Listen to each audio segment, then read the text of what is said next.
السلام عليكم. حاسة انك محبطة وراكي شغل ومهام كتير وملكيش نفس تعملي حاجة؟ الأحداث اللي بتحصل حوالينا فصلتك ووقفتك مكانك؟ متضايقة من نفسك طول الوقت؟ تبقى الحلقة دي علشانك. يلا بينا نبدأ. حلقة النهاردة عن الإحباط وإزاي تخرجي نفسك منه في أسرع وقت وبأقل خسائر. إيه هو الإحباط؟ الإحباط هو حالة شعورية سلبية مؤلمة بتحصل لناس كتير، لكن الحلو في الموضوع إن هي حالة مؤقتة، سواء المدة طولت أو قصرت فهي مؤقتة، وبإيدك كمان تخرجي نفسك منها في أسرع وقت، إلا إذا لا قدر الله استسلمت ليها ووصلتك لمرحلة اليأس والاكتئاب.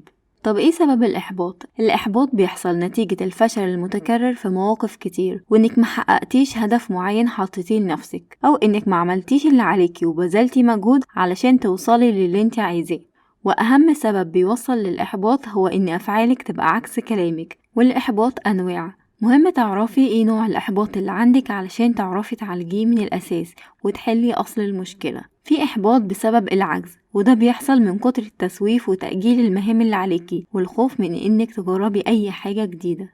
تاني نوع إحباط بسبب اليأس، وده بيحصل لما تكوني شغالة فعلا وبتحققي أهدافك، لكن بتحصل نتائج سلبية عكس توقعاتك، فتوقفي وما تكمليش وتبدأي تلومي نفسك أو الظروف. وبدل ما تكملي وتشوفي حل للمشكلة بتوقفي كل حاجة وتسحبي نفسك وما تكمليش. النوع التالت وده نوع خطير جدا، الإحباط بسبب الاستغلال، وهو إنك تعيشي نفسك في حالة إحباط علشان تاخدي عطف من اللي حواليكي والناس تواسيكي وتبقي عايشة دور الضحية.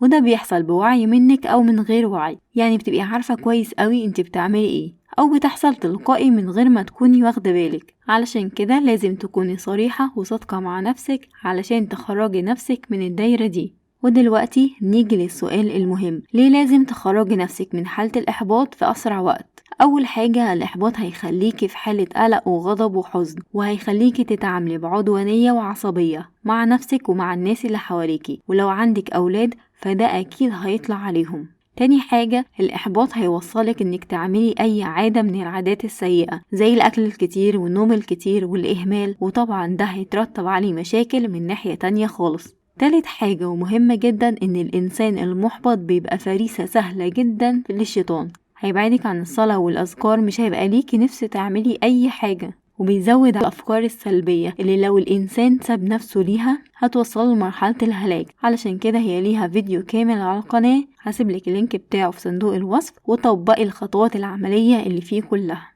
ومع استمرار الإحباط والإحساس بخيبة الأمل فده هيوصل للاكتئاب والتفكير في الموت، وإنك تدعي على نفسك بالموت، وفي أسوأ الظروف لا قدر الله للأفكار الانتحارية. علشان كده ربنا سبحانه وتعالى حذرنا من الإحباط داء خطير، والدين بتاعنا دايما بيدعو للتفاؤل وبيحذرنا من اليأس والإحباط والتخاذل حتى في أصعب وأشد الظروف. ربنا سبحانه وتعالى قال: فإن مع العسر يسرا، إن مع العسر يسرا.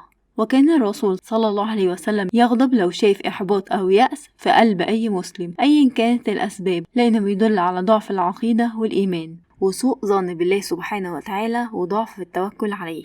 علشان كده الإحباط كبيرة من الكبائر. من البداية لازم تاخدي بالك من المشاكل اللي عندك وتحليها أول بأول، لأن تراكم المشاكل بيوصل في النهاية للإحباط، زي الإحساس بالقلق والهم والعجز والكسل والحزن الدايم. كل دي آفات بتوصل في النهاية للإحباط. علشان كده كان الرسول صلى الله عليه وسلم بيتعوذ منهما على طول، فقال صلى الله عليه وسلم: اللهم إني أعوذ بك من الهم والحزن، وأعوذ بك من العجز والكسل، وأعوذ بك من الجبن والبخل، وأعوذ بك من غلبة الدين وقهر الرجال. فأول حاجة هتعمليها إنك هتلتزمي الدعاء ده على طول. ويبقى القاعدة الأساسية عندنا في علاج الإحباط هي حديث الرسول صلى الله عليه وسلم: ما يصيب المسلم من نصب ولا وصب ولا هم ولا حزن ولا أذى ولا غم حتى شوكة يشاكها إلا كفر الله بها من خطاياه. يعني حتى القلق اللي انت حاسة بيه والهم والإحباط اللي عندك ده تكفير للذنوب.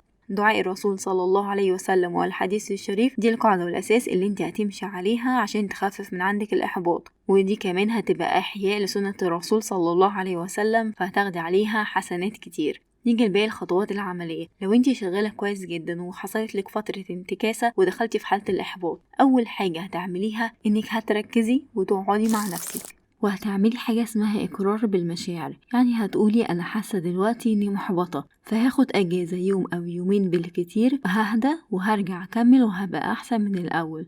وفي اليومين دول ما تجبريش نفسك انك تعملي اي حاجة، لكن طبعا تحافظي انك تعملي الاساسيات. وفي الوقت ده شغلي سورة البقرة يوميا وتلتزمي الاستغفار في الايام دي. في الوقت ده ممنوع نهائي انك تنتقدي نفسك او تشتمي نفسك، ولو عندك اولاد ممنوع نهائي تعاقبيهم على اي حاجة في الوقت ده، لان عقابك في الوقت ده مش هيكون مناسب ابدا لاي حاجة هم عملوها.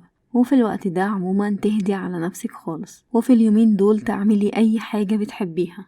تاني خطوة هتعمليها هي انك هتفرغي الشحنة اللي عندك. في وقت الإحباط دايما بيكون في شحنة غضب جواكي لازم تطلعيها، فلازم تطلعي شحنة الغضب دي في أي نشاط علشان تتجنبي إنها تطلع غضب أو عصبية على أولادك أو عادة من العادات زي الأكل الكتير. ودي أنشطة بسيطة ممكن تطلعي عليها شحنة الغضب دي. وأول نشاط هيساعدك كتير في المشي. مش لازم تنزلي تتمشي على الكورنيش أو في نادي، اقل حاجة انك هتنزلي تمشي لاخر الشارع عندك وترجعي تاني. وعلشان عارفة انك مش هتسمعي الكلام وتنزلي تمشي، ففي انشطة تانية اسهل، لو ان المشي مهم جدا، لان المشي والرياضة عموما بتفرز هرمون السعادة في المخ. تاني نشاط، افتحي الدولاب ونظمي هدومك ورتبيها، هتلاقي نفسك بعد ما خلصتي هديتي كتير. وعلى فكرة نشاط الترتيب وتنظيم الهدوم بينشط خلايا المخ المسؤولة عن التفكير والمنطق وترتيب الافكار، فده هيساعدك كتير. افتحي درج واحد عندك ورتبيه ونظميه، اغسلي الاطباق او نظمي اي حاجه حواليكي، او هاتي ورقه وقلم وارسمي. لو ما بتعرفيش ترسمي شخبطي، المهم ان طاقه الغضب دي تطلع في اي نشاط يدوي، فهتلاقي نفسك هديتي جدا لاني فرغتي كل الطاقه السلبيه اللي عندك. اما لو كان الاحباط بيحصلك بصفه دايمه او انتي حاسه انك محبطه معظم الوقت، فالخطوات الجايه دي اعمليها وهتريحك كتير جدا. وهي اول حاجة لازم تبصي للناس اللي ظروفها اصعب منك وتحمدي ربنا على اللي انت فيه دايما، وتعرفي ان اللي ظروفه وامكانياته اعلى منك مش اسعد ولا حاجة. فحافظي دايما على الرضا وحمد ربنا سبحانه وتعالى، لان الحمد بيحفظ النعم الموجودة وبيجلب النعم المفقودة. تاني حاجة، عودي نفسك انك تعدي التجارب السلبية بهدوء وثبات، وانك تشوفي دايما ان فرج ربنا قريب. كل الناس بتواجه تحديات وكل الناس مضغوطة وتعبانة، لكن اللي هيخليكي تصمدي وتقاومي هو إحسان الظن بالله سبحانه وتعالى. تالت خطوة، خليكي دايما متفائلة في أصعب الظروف وركزي على إيجابياتك. خلي دايما عندك أمل، لأن الأمل هو اللي هيحركك لقدام وهيخليكي تدوري على حل لمشكلتك. رابع خطوة، الماضي سيبيه في حاله، اللي عدى انتهى، بصي لقدام وركزي علشان ما تضيعيش اللي جاي. خامس خطوة، سيبي الندم وجلد الذات. سامحي نفسك وسامحي غيرك. لو ما قدرتيش تسامحي غيرك ما تفكريش فيهم، لانهم ما يستاهلوش انك تشغلي تفكيرك بيهم، انما انتي تستاهلي انك تسامحي نفسك علشان تحسي بالهدوء وتفكري في اللي جاي. وما تندميش على اي حاجة، لانك مش هتعرفي تغيري اللي فات، لكن هتقدري تغيري اللي جاي بسبب اللي اتعلمتيه من اللي فات. كوني دايرة دعم ليكي من ناس بتحبك وتحبلك الخير، لكن في الأساس أهم حد لازم يدعمك هو نفسك. بدلي الصوت اللي جواكي اللي كله جلد ذات على طول بصوت تاني يدعمك ويشجعك على أي خطوة تعمليها حتى لو كانت صغيرة جدا. شجع نفسك كأنك بتشجع طفل صغير. الكلمة الطيبة صدقة، فخلي كل كلامك لنفسك طيب. واكتبي يومين إنجازاتك حتى لو كانت صغيرة جدا، وقريها في وقت الشدة، وفكري نفسك بمواقف كتير وقعتي فيها ورجعتي وقفتي تاني وكملتي. وعلشان مهم جدا تكوني دايرة دعم إيجابية ليكي، هسيبلك في التعليق المثبت جروب تليجرام للدعم والمتابعة في تنفيذ كل الخطوات العملية في سلسلة الدعم النفسي. والحلقات الجاية إن شاء الله هتبقى سلسلة جديدة وهي بداية جديدة، لأن من رحمة ربنا بينا إن دايما في فرصة إن احنا نبتدي من جديد. ودلوقتي يجي دوركم، اكتبيلي في التعليقات بتعملي ايه وقت لما يجيلك إحباط، وبتخرجي من حالة الإحباط بسرعة ولا بتاخد منك وقت كتير. وما تنسيش تدعمني بلايك وشير وتشترك في القناة. شكرا لكم.